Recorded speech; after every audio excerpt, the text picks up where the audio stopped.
Eskom reste dans une situation financière étouffante. La compagnie d'électricité a déclaré une perte de 1,4 milliard de dollars pour l'exercice qui s'est achevé en mars 2024. La dette d'Eskom s'élève à plus de 22 milliards de dollars, ce qui pèse sur sa capacité à investir dans des infrastructures essentielles. Si l'inefficacité opérationnelle reste le plus grand défi de l'entreprise, quelques améliorations ont été constatées. Si vous regardez les résultats que nous avons partagés plus tôt pour l'année fiscale 2024, le plan de redressement de la production a commencé à prendre de l'élan. Les investissements sont maintenus. Il y a les bonnes compétences des personnes à bord, les processus, les améliorations en ce qui concerne nos sites opérationnels. Vous pouvez maintenant voir dans cette série de résultats, dans ces chiffres prévisionnels, que les bénéfices commencent à se faire sentir et à se maintenir. Il s'agira essentiellement d'une indication de ce point d'inflexion en ce qui concerne la performance de l'entreprise.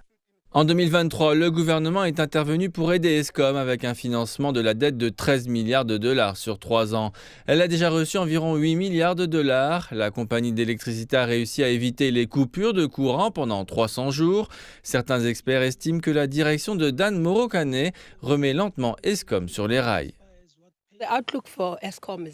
Les perspectives pour Eskom sont relativement positives parce qu'il se concentre sur la réalisation de bénéfices, ce qui signifie que toutes les interventions qui ont été faites, y compris le soutien de la dette par le gouvernement, commencent à porter leurs fruits. Nous avons eu des difficultés, mais j'ai pensé que la façon dont Eskom a géré ces défis n'était pas trop mauvaise non plus. Pour ce qui est de l'avenir, Eskom est sous pression pour accélérer sa transition vers une énergie plus propre. L'entreprise s'oriente vers le dégroupage et l'ouverture du marché aux producteurs d'électricité privés, mais des inquiétudes subsistent quant à l'exécution et à la concurrence potentielle. Nous avons des producteurs où il y a déjà de nombreux acteurs, les acteurs des énergies renouvelables, y compris Eskom. Nous avons également la société de transmission, qui est une question de sécurité, étant donné l'importance de s'assurer que nous pouvons avoir un accès à notre infrastructure énergétique, en raison de son importance en termes de communication dans un monde très volatile. Comme vous l'avez vu, les guerres sont omniprésentes.